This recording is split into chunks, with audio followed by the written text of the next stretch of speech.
My refuge growing up was art. So when the world didn't make sense to me, I would write something, or I would play some music, or I would go and create some art. And that made the world all right. Art makes life, it kind of centers me. It's like, it reminds me of who I am. I feel like every time I go on a hike, I'm walking through an installation.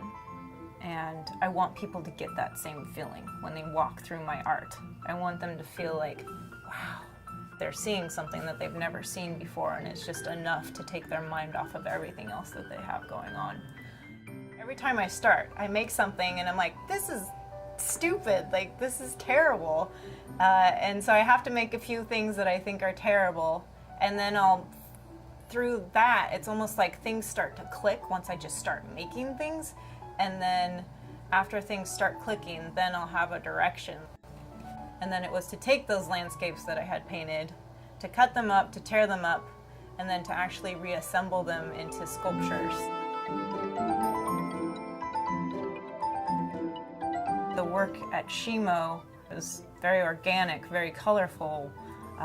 There's just completely different shapes. That work's more centered around like our environment and how it's being a bit torn apart with all the decisions that we're making as society. And it's about like, how are we going to repiece this back together? I want them to walk away with the sense that they just looked at something really incredible and precious that is threatened. So yeah, walking through the world is kind of like walking through one big art piece for me.